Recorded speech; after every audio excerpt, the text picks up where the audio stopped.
Hi everyone, welcome to the first episode of IC3 Entrepreneurship Chat. My name is Priya, IC3 Community Manager. Together with Kusha, IC3 PhD student, we're very honored to have Ariah here as our first guest speaker. Ariah is currently a PhD student at Cornell, and he's also the co-founder of Gyroscope. Gyroscope is a rising startup building stablecoin based on resilient DeFi infrastructure. We're super excited to hear about his background, his entrepreneurship journey, and yeah, let's dive in. All right, why don't you start by giving us a brief introduction about yourself and how you got into the blockchain and crypto space? I have a background in math and have explored quite a number of different areas in research and industry before I ended up in crypto. One part of the story is, I guess, how I got to the PhD program. And in this regard, I was working in financial technology for a little while after undergrad, and wanted to kind of explore my own path to building my own sort of models, and wanted to do that full time. So decided to do that through the PhD. And initially, this was focused on sort of like traditional financial systems and network models of finance. So this is a setting where you have networks of firms who interact with each other by different types of contracts or other sorts of relationships. And you can have like widespread contagion, and you might need to sort of like model a large scale system. And this is where I started, and sort of got into crypto then about a year later in 2017 when Maker was coming out with the first version of DAI. And so this was basically like another type of complicated financial system, but one built on top of blockchain. And I started doing like sort of a bit of research on modeling these systems as well. And part of my PhD sort of merged into that area. And a couple pretty good kind of influential papers came out of this. And this kind of like set the stage for starting Gyroscope. Before we dive into Gyroscope and the technicals of Gyroscope, you mentioned that you were part of you have some experience in traditional finance as well. So from that perspective, maybe talk a little bit about why decentralized finance and what promise do you see in decentralized finance? So decentralized finance has some really cool aims, which I think have a lot of potential social value. So these aims are basically building a system where you can abstract away, remove basically the sort of role of risky intermediaries, which is a pretty prevalent role in traditional finance. And so these systems can be potentially like non-custodial or self-custodial, can be kind of openly accessible and permissionless. Like basically you just need to create a private key to be able to access the whole system. These systems can be openly auditable, and that anybody can come to the system and actually check that the system's working like it's supposed to be working, and that the state is what it's supposed to be. And these systems allow new senses of composability. So basically it can unlock new types of nested products built on top of each other, and potentially new capital efficiencies. But kind of a theme of our work kind of in exploring DeFi has been that these offer like some pretty cool new innovations, but they also come with like a bunch of new risks. And so these risks need to be properly understood. And the whole goal of DeFi is supposed to be building stronger systems. And so we kind of want to work toward that goal of actually making sure that this new financial system is actually more resilient. Right. So I guess zooming in a little bit more, where do you see stable coins fitting into this vision of DeFi and the entire ecosystem? So stablecoins is quite a cool area because it's like it's the killer DeFi use case, basically. Like it's the one area of DeFi where kind of real usage in some sort of real regard has been seeing exponential growth. So, I mean, stablecoins is basically what people want to use. A really cool statistic that's come up recently is that like a very large percentage of just ordinary consumers in Latin America have actually used stablecoins for real purchases in some regard. This is coming from a survey, so of course, like it matters who was surveyed, but either way, this is kind of like an incredible statistic that we kind of mean for crypto to be useful, like in a real economic sense. And here, stablecoins is actually what's being used that way.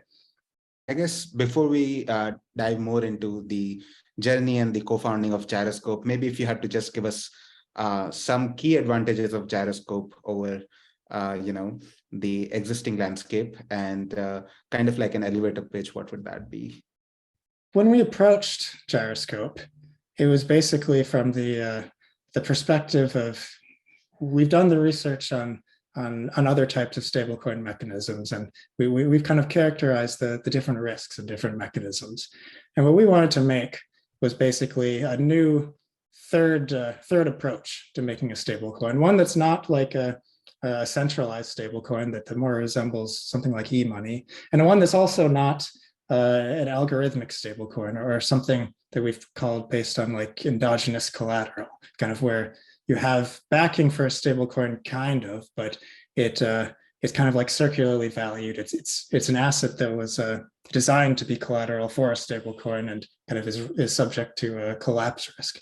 We can get into that kind of separately, but there's been like a whole wave of collapses of those stablecoins, and that's kind of motivated our approach. We want to find something that can achieve the sort of real aims of DeFi, but sits in the middle of these two kind of like very stark, contrasting ways that work right now.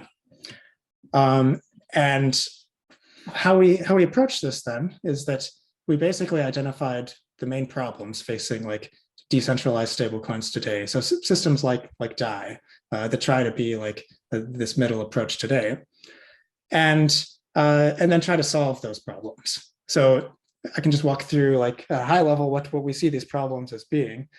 One of them is that the risks are too concentrated in today's decentralized stablecoins. And we address this by basically building in diversification rules about the underlying assets directly into the protocol.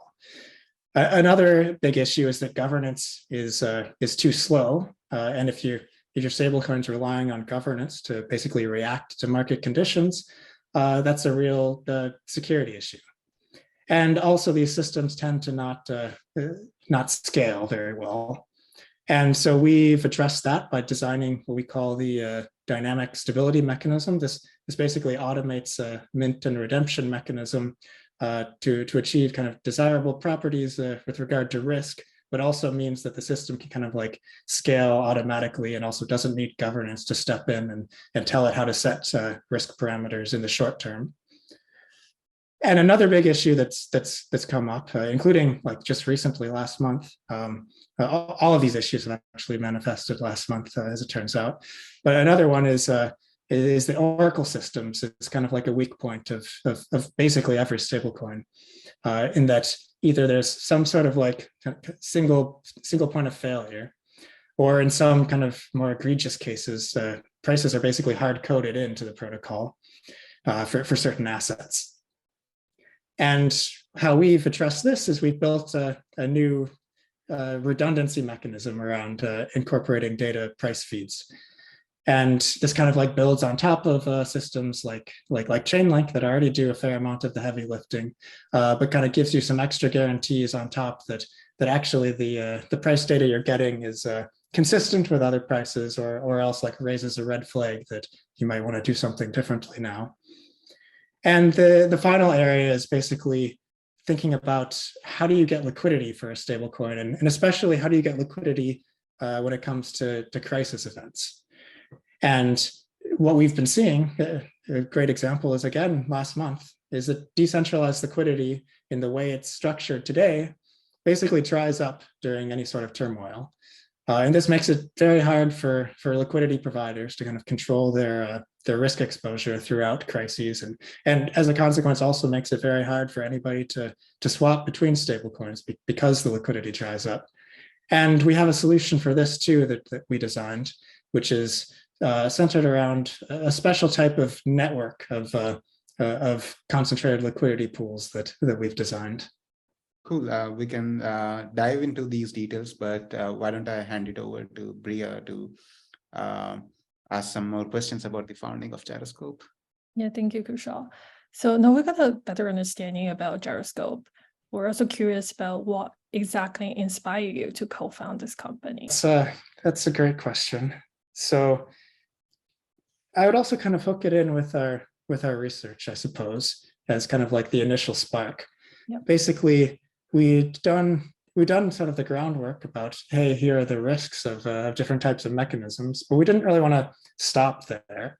We wanted to basically try to propose a positive solution, something that could be a bit more resilient. This initially started as a hackathon project, actually, at the IC3 boot camp back in 2020. And basically spun out of that project into Gyroscope, and it emerged pretty seamlessly, like through the research angle. Basically, we started from the research angle of if you're thinking about this from a mechanism design sort of perspective, how would you make more resilient mechanisms?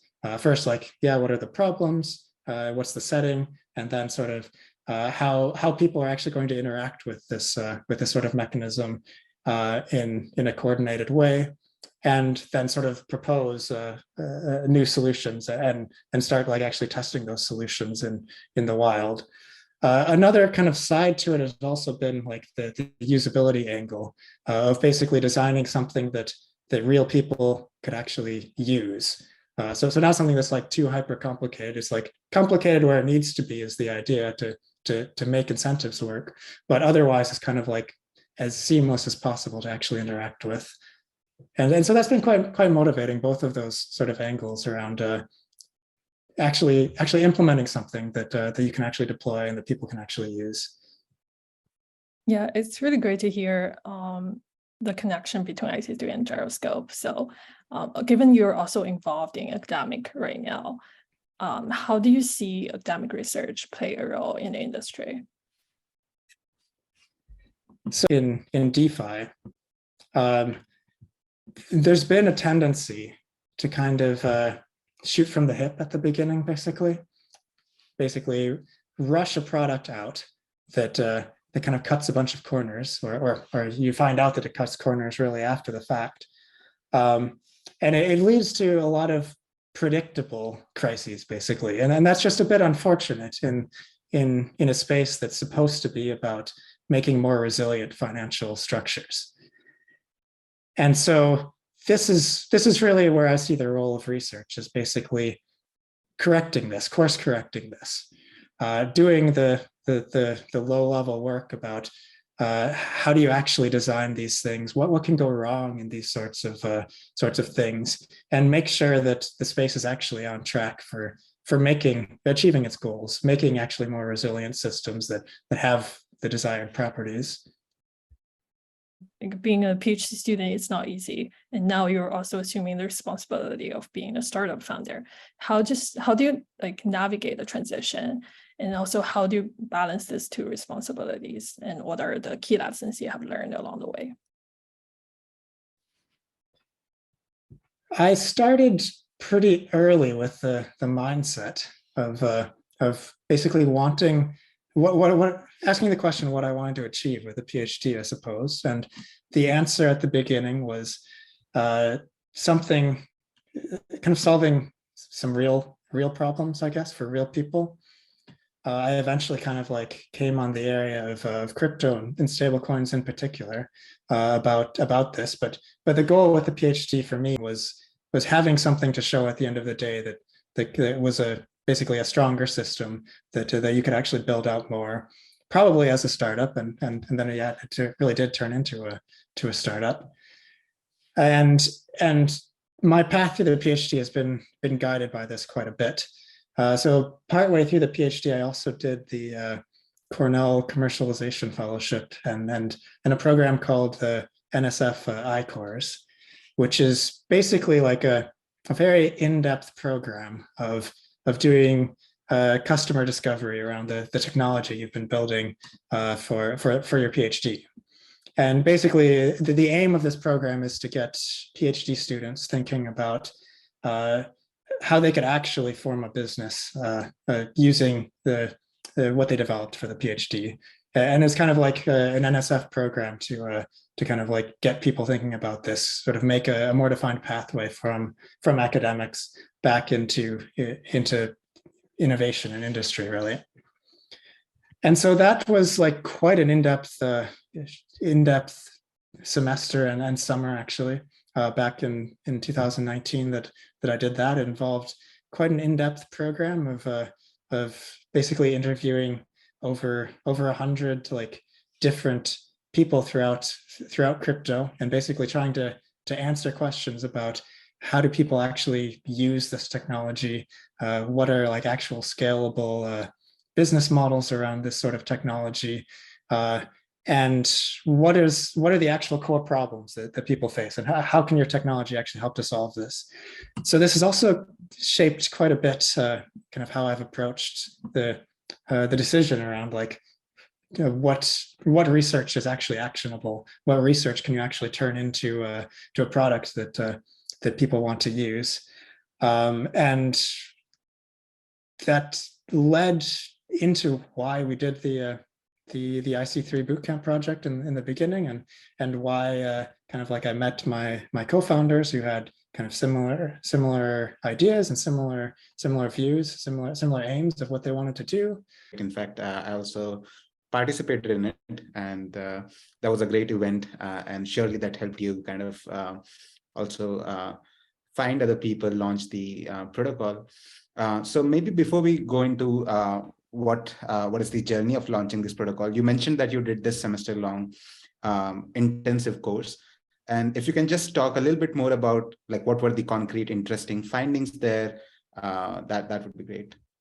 Yeah, from that course, I was really exploring different potential like business models of the research we had been doing up until that point. So this was kind of on different aspects of stablecoins and understanding risk in stablecoins, and also kind of like designing new mechanisms. And we explored a few different potential angles there. One of the angles is kind of around helping other protocols basically develop their risk models, better hone their parameters, better hone their designs.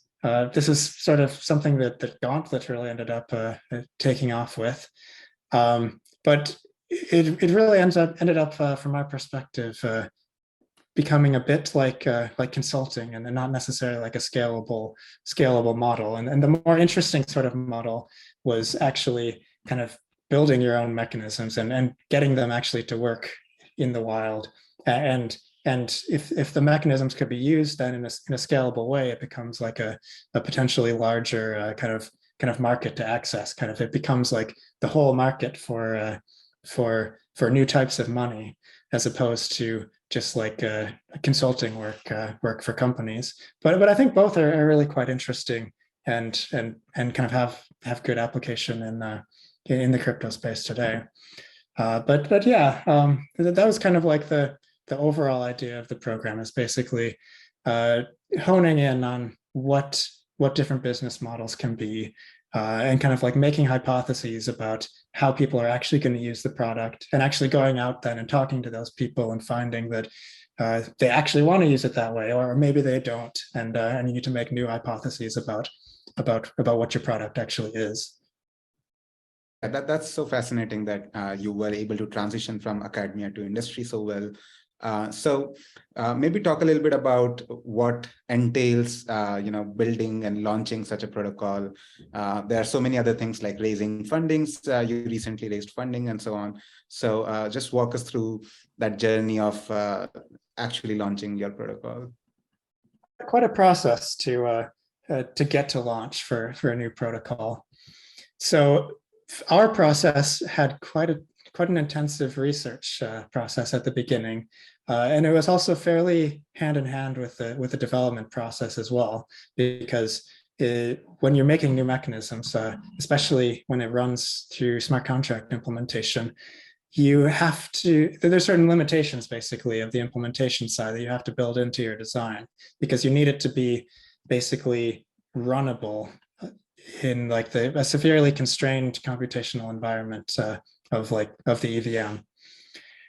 And so, yeah, it was a fair amount kind of working together, research and development, but quite an extensive process for us that actually took it was basically a year-long process to get from having the basic ideas and sort of like very sort of like alpha version of the of those ideas into the actual version that that achieved the properties we wanted it to achieve. So that was basically all of 2021 that we spent doing that, and there was also quite an extensive audit process. An interesting comparison, I think, for like smart contract development is that it's kind of like you're launching like the Mars rover or something. Basically, you want to get everything in hardware wise that that you can. Well, this isn't really the hardware side for us, but it's just kind of like the basic architecture of these smart contracts. And you want to get everything in and kind of like in the right shape and with the right sort of guarantees that and upgradability that you'll want at the beginning, because once they're deployed, your options to change things are just very much more limited, especially because the whole premise of these systems is that they're largely immutable, or they're kind of changeable, but through a very arduous sort of decentralized governance process. So the whole research and development stage for that ends up being quite protracted, as is sort of like the audit stage for that, because you also need to make sure that to the best of your ability, there aren't sort of like bugs in the smart contract implementation, and sort of the best diligence is really needed here ahead of time. But that means that it's like quite a protracted process until you can actually deploy these systems. And we've deployed kind of things in a test and production capacity so far. So it's live on Polygon mainnet right now. All of the different components, including like a proto version of the stablecoin itself. But the aim with this is also have a long period of time where you can actually watch these things operate and watch people use these things in a production environment before you actually commit to the precisely final version of the software that you launch in an uncapped form. So that's kind of where we're at right now. At the same time, there's also been quite a process around community bootstrapping. So again, like the premise of these systems is that there's a decentralized community that's behind the project, and when it comes to kind of governing the project into the future, it'll be this decentralized community that takes up the reins. And so any sort of DeFi project really needs to bootstrap what this decentralized community looks like, who's participating, and sort of make it interesting and find people who actually want to participate in your project. And so we went through also quite a process for doing this. There was a testnet game that we had done with several levels over several months back in 2021. That got quite a bit of interest. So that was where our initial community kind of came from. And then we also ran a series of what we call civil challenges. So it's great that we have like so many addresses, say, participating in this testnet game back then. But to actually like launch a decentralized protocol, you need to know that there's actually like a lot of unique people, actually, not just like one guy with like a bot who's making thousands and thousands of addresses, but actually like unique thousands of people who actually like know about your system and want to take it to the next level. So that was kind of how we concluded this testnet game, was with this civil challenge process, which led to these Sybil resistant NFTs, and this led to about almost 3K, basically, like Sybil resistant NFTs that we can say we have pretty high likelihood that these are actually like unique people who are actually interested in the project, interested enough to go through like a several month process and Sybil challenges to get to that point. So that's kind of where we're at. We also have done like a number of stress tests, community-led stress tests on the proto system that's live on Polygon, and we're getting to the point of we have a governance system that's designed to kind of like build in a number of different stakeholders, and including this like first NFT set as well as kind of like a number of other kind of parties that play roles in the final system. And we're getting to the point of basically bootstrapping that with the actual launch on Ethereum, and then following the kind of bootstrapping of governance itself, the actual launch of the stablecoin itself. So yeah, to sum up, it's like quite an extensive process, many different things to think about to actually successfully launch a new protocol. Yeah, I think that's actually great, because when I see all these other protocols launch, some of them actually don't carefully think about how to do Sybil resistance during their initial bootstrapping. And when I was reading how Gyroscope is doing it, I was like, oh, users are having to, go through a bunch of these gamified hoops and so on. I don't know who will show up or not, but as you say, there was quite a bit of interest in it. And at the end of the day, you got Sybil resistant participants, which is obviously really foundational for bootstrapping the community. So I find that fascinating and actually quite unique. Yeah, it's something that would be quite hard to do at scale in the way that we did it, but you could turn it into a scalable method, I think. And I think this should be kind of a lot more widely used in different projects. Hopefully the space is moving in that direction. What are some like unique challenges that might come with starting a blockchain or crypto startup? And like, what are your key takeaways on like how you're navigating those challenges? So there's definitely the sort of like normal startup challenges around how do you manage software development, how do you find product market fit for the products you want to launch, etc. That's all pretty standard, I think, across all sorts of startups. In DeFi, there's also kind of like some new challenges on top of this, and so this is probably like kind of the more interesting thing to be talking about.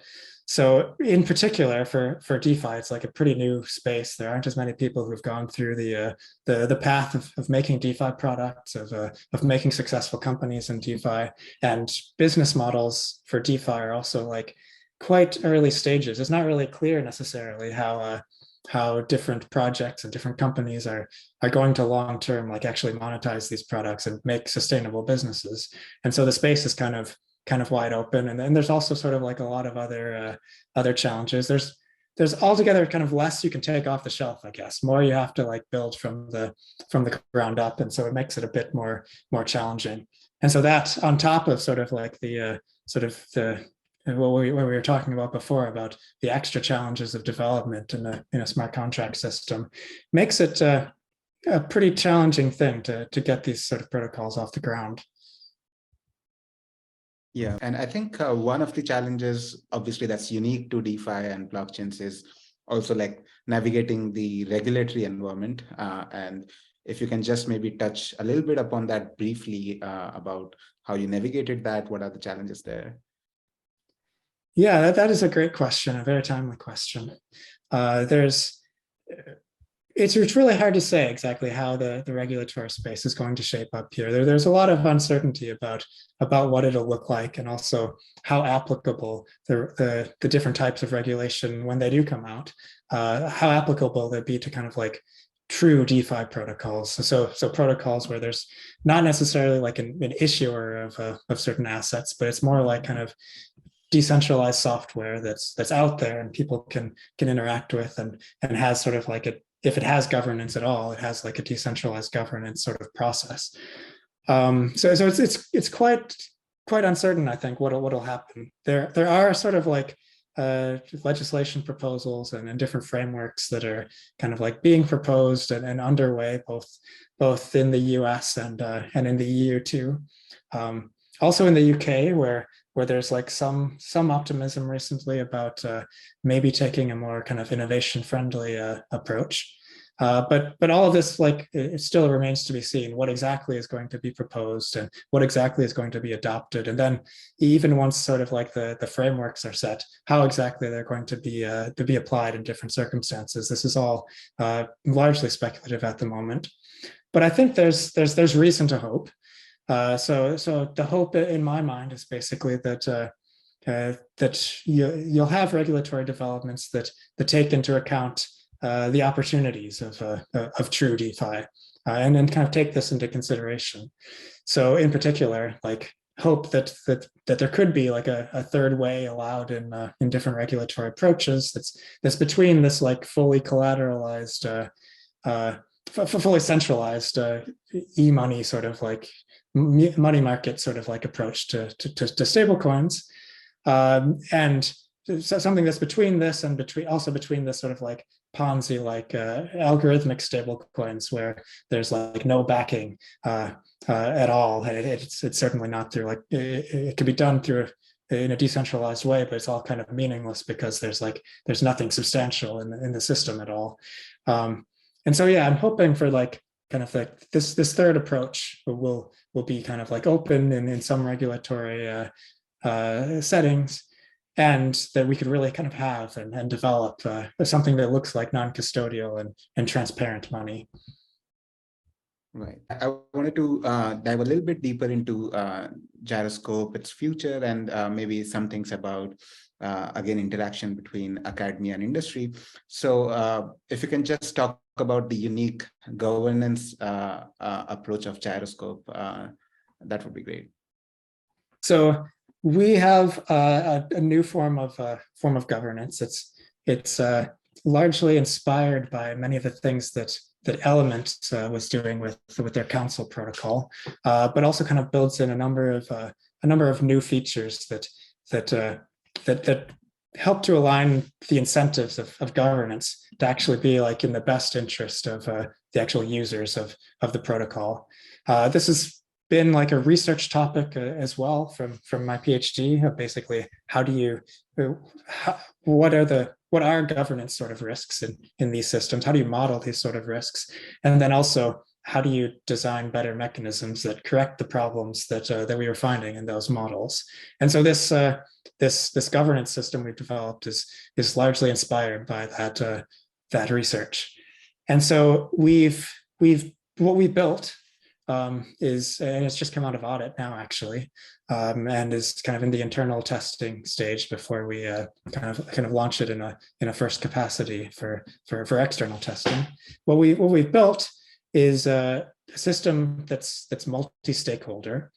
So this means that there's numbers of different sort of like voting parties, and one of these parties, for example, will be kind of coming out of this Sybil resistant NFT, but other parties, for instance, will be liquidity providers who participate in the Gyroscope protocol with their own assets, and also kind of friendly DAOs and other protocols that we expect kind of Gyroscope and these DAOs to kind of like build new things together in terms of like new products and new sorts of integrations. And so this kind of like resembles almost like a council of different DAOs, a way for them to kind of work together through governance as well as through building new sorts of products and integrations together.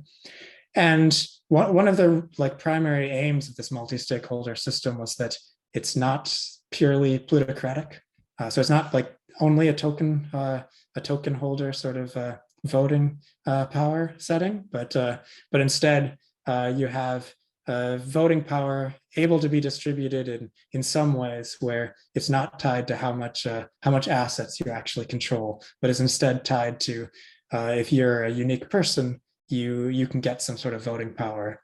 And this is quite an important thing, I think, in protocols, if it's actually going to align interest with the people who are using it for real usage.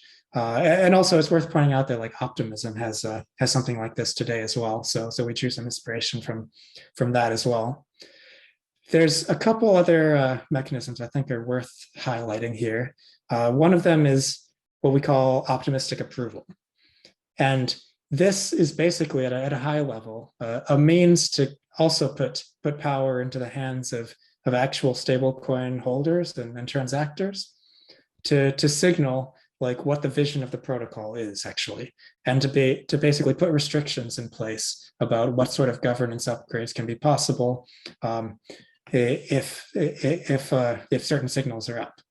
And so the main idea is basically if governance comes about and proposes a bad change in the eyes of actual users of the protocol, this optimistic approval mechanism is in place so that normal users of the system can signal, I'm not okay with this change, and it shouldn't be allowed. And maybe the system at some point shouldn't even be upgradable beyond certain levels. And so this optimistic approval mechanism allows actual stablecoin holders to voice this sort of thing and actually constrain the governors of the system. So that's quite a cool thing. It's worth pointing out that Lido is actually doing something similar to this as well. So the idea of something like this, that the better aligns incentives, is catching on in different DeFi protocols. One other big area I think that a lot of protocols need to consider more is the actual incentives around possible like governance cash flows. And so we kind of call this like stewardship incentives. Like maybe at some hypothetical point in the future, there's actual like cash flows that accrue to the system in some way. If the system has actually found how it's going to like monetize the protocol long term. And to make a strong system, we want to basically learn the lessons of what hasn't worked very well in traditional finance. And in traditional finance, there's quite an issue of basically you have a bunch of financiers who are setting up a system, and the system actually turns out to be quite fragile and blows up in everyone's face. This is kind of what happened in like 2008, for example. But before it blows up, they're able to pay themselves out basically big bonuses, and these bonuses, once paid out, are basically out of the system, and they're not available anymore to help course correct if there is a blow up. And it just doesn't set the right incentives. Basically, the better incentives would basically be if you're someone who's setting up these systems and then kind of just determining what parameters are set at, for example, to bring it back into like the concrete DeFi setting. If it turns out that what you proposed wasn't very good, you should be kind of responsible for that into the future. You should be basically forced to live under the bridge that you've built for some period of time before you can actually kind of take cash flows out of the system. And instead, that means that like if there is some sort of blow up, whatever cash flows actually accrued to the system are there to like make the system whole first and foremost, and only secondarily are kind of like there to set up incentives for people who are kind of like managing parameters and sort of like making longer term strategic decisions about the protocol. And so we built this kind of like more extensive system that we believe at least starts to achieve this in terms of like making the right stewardship incentives with the right constraints that make this possible. Talking about evolving, if you can just give us some sneak peek into what's in future for Gyroscope. What are your immediate to midterm future plans? Quite a lot underway. So the main focus right now is certainly kind of like getting to launch and getting all the right structures in place before launch. So this is on the code side for sure, and also the calibration side. Basically, like there's quite an extensive task around how do you calibrate this the system that we built in a very resilient way. And now is the time to kind of do that. One kind of sneak peek into that is basically like one of the long-term decisions of the protocol is what reserve assets the protocol actually stores funds in. And this is kind of like one of the primary areas, for instance, of calibration is initially what is the reserve asset structure going to look like. In parallel with that, we have this quite extensive sort of like governance bootstrapping process that's underway, as well as kind of like the actual growth strategy bootstrapping of how the protocol is going to be used into the future, and starting to like make headway already into carving out a niche in that area. So that I think might be like the more interesting part to discuss here is basically where do we see growth prospects being here. I can walk through a little bit of that. One quite interesting first seed use case that's basically the first envisioned use case builds off of the concentrated liquidity pools that we've built. So in particular, one quite interesting concentrated liquidity pool is our ellipse-shaped concentrated liquidity pool, the ECLP, and it basically allows in the Gyroscope system, on one hand, sort of new capital efficiencies. By one measure, if you compare with like a kind of the prevalent stable swap setting for certain types of pegged asset pools, it's basically like 30% more efficient in terms of capital efficiency than a similarly calibrated stable swap pool. And on the other hand, it also allows you to make a better risk management framework for LPs in these pools. And this is kind of like the first angle of using GYD indirectly as a risk management tool for LPs. So what you can basically see this as, say you want to be like a curve LP or some sort of stable swap LP, and that's sort of like the exposure you want to take on. You want to facilitate kind of like stable to stable trades. If you do it through a stable swap pool today, you're basically taking on all of the risks of any asset that's in the pool, which means that basically you're holding the worst asset if there's a depegging. And this became kind of particularly relevant last month when there was the USDC crisis with Silicon Valley Bank. And it also meant that basically not only are you holding the worst asset, but also your provision of liquidity is basically meaningless in the crisis. You're not able to capitalize on all the asset flows because you basically your liquidity is dried up, the liquidity that you're offering. So those are kind of like a two-pronged issue with using stable swap.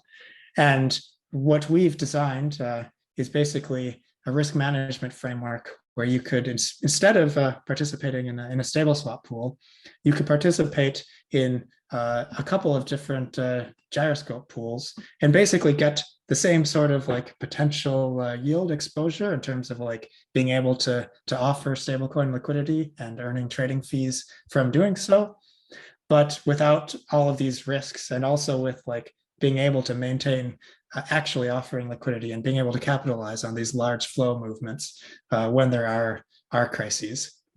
So we see this as like quite a cool way to get the stablecoin like initially bootstrapped, because you have sort of like a way for LPs to use the stablecoin itself and participate in these pools without like necessarily having to find like GYD like useful in its own regard yet, because of course it's like it's the start of the protocol, but instead it's useful in an indirect way, and this means that like there would be like a seed of liquidity already for the stablecoin itself to then explore like other use cases.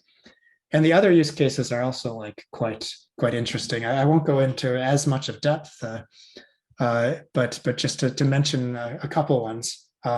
One other like quite cool use case is as a DAO treasury diversification asset. So just like the intuitive idea here is basically DAOs hold lots of treasury assets. They need to be worried about diversification, including in like there's different stablecoin exposures, because they need to be worried about the risks of their treasury. And DAOs are also like historically quite bad at making like fast decisions and like very many decisions and actually like managing portfolios, for instance. And a single step solution here of using like an actually risk diversified stablecoin is there's quite some demand for that actually. Another use case is as like a safer overall DeFi collateral asset. And so the intuition here is basically, say you're somebody who either wants to to make a derivative in DeFi, or wants to like buy a derivative in DeFi for whatever reason. So one example might be like insurance. If you want to provide insurance to someone else, or you want to buy insurance about something happening, you should really want the collateral for that insurance to be like as risk diversified as possible, and for either of those parties really. And also potentially like yield accruing, and Gyroscope can help with that as well, and kind of provide the means to be more risk diversified in that collateral base.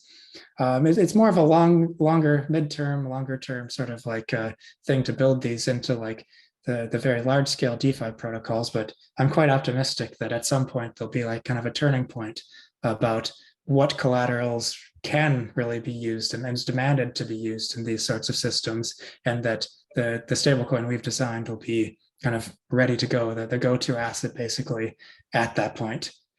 And the kind of like final use case I want to touch on is arguably the most exciting, but also kind of like the most kind of like long-term, is actually building like real economies around using a stablecoin basically as a currency, or as kind of like a means to store value. And there's the reason to be optimistic about this is actually there's like quite a lot of stablecoin adoption, particularly in Latin America and different parts of Asia. Like before, I'd mentioned that at least in one survey, almost a third of people surveyed in Latin America had actually used a stablecoin in some form for actually like real transactions. And there's actually quite a bit of like remittance activity going through stablecoins. There's been a lot of work looking into that too, like in the size of like billions and even tens of billions of dollars today. So there's quite a lot of room, I think, for the whole stablecoin space to grow in this area.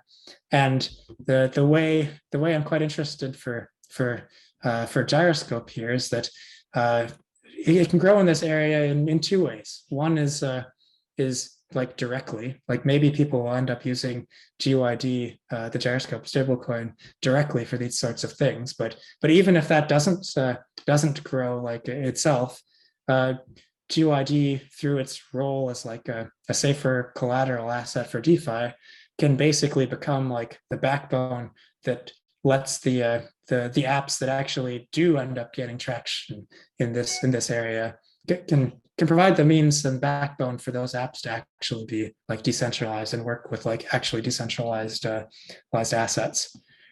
So two cool kind of ideas there are basically like there's Reserve is another stablecoin that's been doing quite a lot of actually like on the ground work around like economic adoption here, and they basically make like a reserve-backed portfolio, and well, they need assets to kind of fill out that portfolio, and I'm pretty optimistic that Gyroscope would be one of those assets eventually. There are so many layers of resilience here that it perfectly, I think, is a good candidate for a good collateral asset, at least, if not an entirely full-fledged currency for store of value. So I think, yeah, we touched upon a lot of these layers of resilience, the elliptic curves and so on. I also found it fascinating that there's this another mathematical mechanism to kind of like prevent bank runs in times of crisis. So you kind of incentivize users to not rush for their assets when the stablecoin is depegged. So if you can talk a little bit about that, and then we can bring it to a close. Yeah. So what you're talking about is what we call the dynamic stability mechanism, and it arose from basically this mechanism design like task of saying, how do you make a redemption curve, or really it's like a redemption surface basically, that achieves certain desirable risk properties kind of automatically by the shape of the actual curve itself, and like it does it in a way that you can actually like do on chain and like can be calibrated like with some sort of sense of being like the monetary policy of the system. And so we gave a great talk on this at DevCon for anybody who's interested. Maybe we can throw a link in somewhere at the end. That's a great place to get started about kind of like the more in-depth sort of like angle of it, but I can give a kind of like a high level idea of it. So at a high level, this mechanism is basically like it's meant as a contingency sort of mechanism. So basically, if everything's going smoothly about the stablecoin, the whole system would always be 100% reserved. And if your system is 100% reserved, you can always kind of like sustainably allow redemptions at the peg itself. But of course, in a realistic system, in real DeFi, the assets that can be in this system are DeFi assets. And all DeFi assets, all on-chain assets have risks. There's no like real risk-free asset or anything like that. And so a proper sort of mechanism design of the whole system would take into account what happens if there's a shock to the different reserve assets, and how does the system actually respond in such a contingency. And that's the precise setting that we built this DSM and this like this specific surface of for minting and redeeming. That's what we built it to actually do. And to kind of like motivate how we approached the design of this, it's largely motivated by the existing like academic literature on. There's quite a big literature on kind of like currency peg monetary policies for central banks, and also kind of like what happens if there's like a bank run in a bank. How should the bank kind of like optimally respond, or how should the central bank kind of optimally respond if there's like a run on the currency? And these are models that kind of take into account what the reserve assets are that are kind of backing the system, and also kind of potentially kind of like the underlying economy, the value of the underlying economy that's backing these systems. And the intuition for like why the economic value matters is basically, if you have a currency and it's like adopted for a large economy, basically there's another exogenous reason to be wanting to hold this currency and transact in this currency, and it's to unlock access to this large economy. Realistically, stablecoins don't have, at least decentralized stablecoins don't have that sort of like economic value right now, but someday they might, and they might more resemble actual currencies. And so this should be also kind of like part of the equation factored into the design.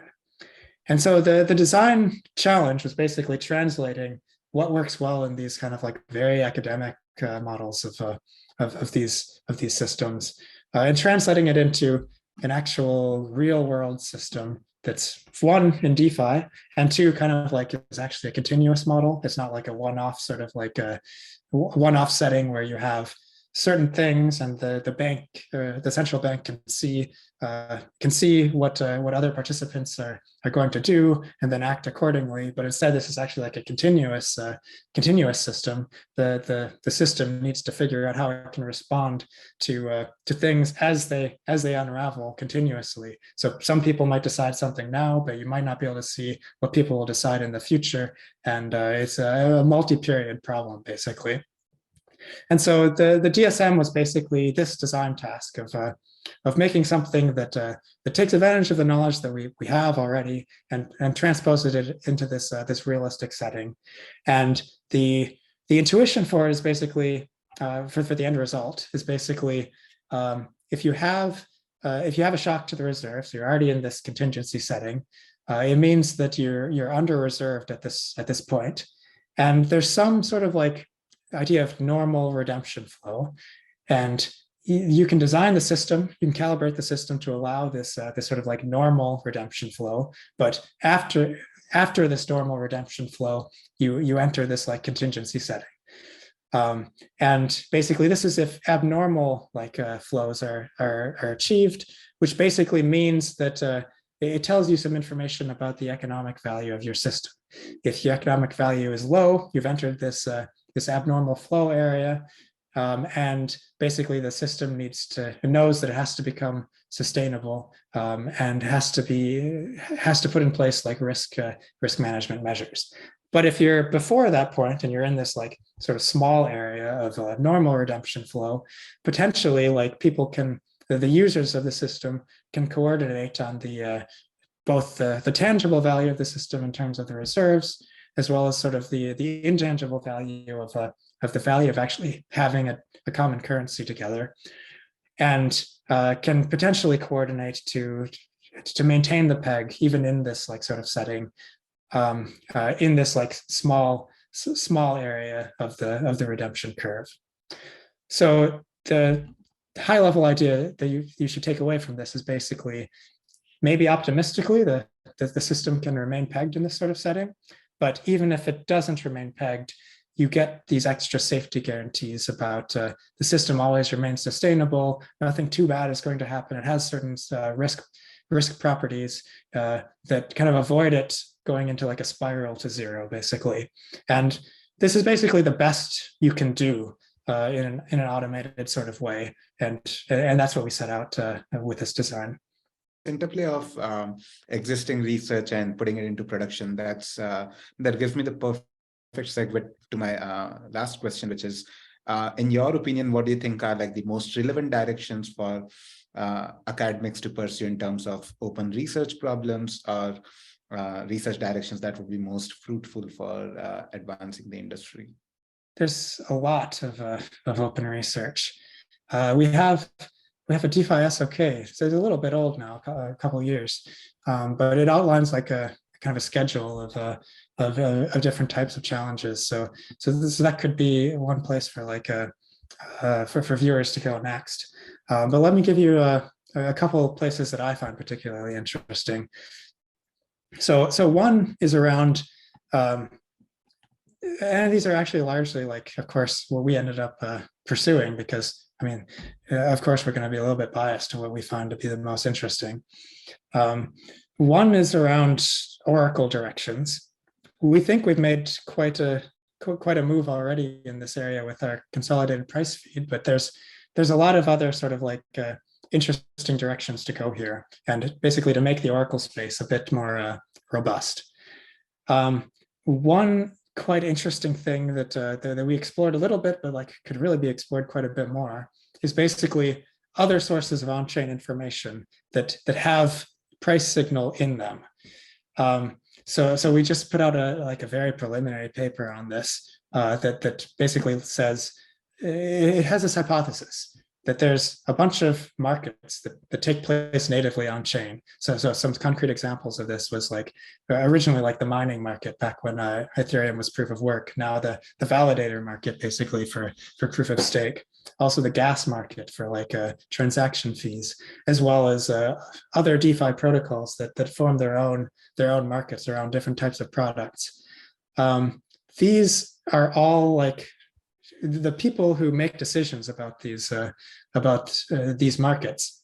They take into account like the prices of assets off chain, and there's some signal in those markets that we were able to show in this paper, but only in a preliminary way. There's some signal in those in observing those markets. You can recover quite a bit about what the actual off-chain prices are. And this can serve as kind of like an extra check, basically. So one worry about like if you're just going to use like one Oracle provider. So let's say Chainlink, for instance. Like Chainlink has some great infrastructure. It's one of my favorites, really. They do a lot of heavy lifting, but in some inevitable sense, if you're using Chainlink, you kind of have to trust something that's basically like a multi-sig structure around how the prices are actually reported. And if you're okay trusting that, that's fine. But if you wanted like kind of extra checks on top of it, this sort of like signal recovery mechanism might give you just such a check. It basically like adds some constraints to if your Oracle provider wanted to be malicious, what could they get away with? And any sort of constraints you could add on top of that, just basically is a vector to increase potential security. So the consolidated price feed that we've designed is like one angle toward doing this by taking like sort of like the low-hanging fruit of on-chain data and kind of like adding constraints about what the Oracle provider can provide. But there's many different angles you could go with this, including kind of like this observing of on-chain markets. So that's like, I ended up going a bit more in depth probably than I meant to, but it is like one quite interesting area to me is basically how do you make oracles more secure. A very similar sort of problem is also around like how do you make governance secure, and there's some models already for like helping to understand this. We put out like a series of capital structure models, for instance, and there's other models now in the literature as well.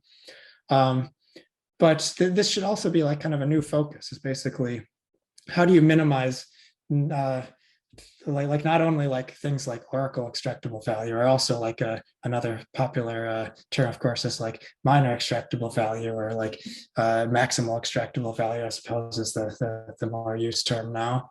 But also, how do you minimize governance extractable value? All of these sorts of like extractable values should be concerning to security in these systems, and you need sort of like an extra focus on one, modeling actually like what are these extractable values, and particularly kind of like the economic angle of these extractable values. Like I guess one thing to basically look at what can be done atomically to like extract value from these systems, and then like try to correct that. It becomes like quite a combinatorial problem, I guess, in the end, to kind of work that out. But like in principle, you can if you have enough computing resources, I suppose. But you kind of need also like economic models if you want to do the next level of like non-atomic sort of like extractable value, and understanding and like controlling for that. And then of course the next level, like once you understand those, how do you design mechanisms that actually help better align incentives, help put like extra constraints in place that stop these sorts of extractable values. And the real motivational angle for me, I suppose, is to like help make the motivations of governance actually like well aligned with the motivations of the actual users of the system. Yeah, thank you so much for also pointing the directions for academic research as well. We've done quite a bit of work in this side as well. Yeah, definitely. I mean, I think thinking about these extractable values, as you pointed out, governance extractable value, minor extractable value, that's definitely a big piece of research that's missing, and that's critical to the long-term success of these protocols. I can of course go deep into this rabbit hole, but I think we should wrap up this conversation at this point. And thank you, Ariah, so much for this conversation. I really enjoyed it. Yeah, thank you, Ariah, for sharing so many valuable insights with us, especially how IC3 and Gyroscope are connected. We're super excited to see what future holds for Gyroscope and the impact it will have on the blockchain industry. So yeah, thank you so much for watching, and stay tuned for our next Founder Fireside Chat.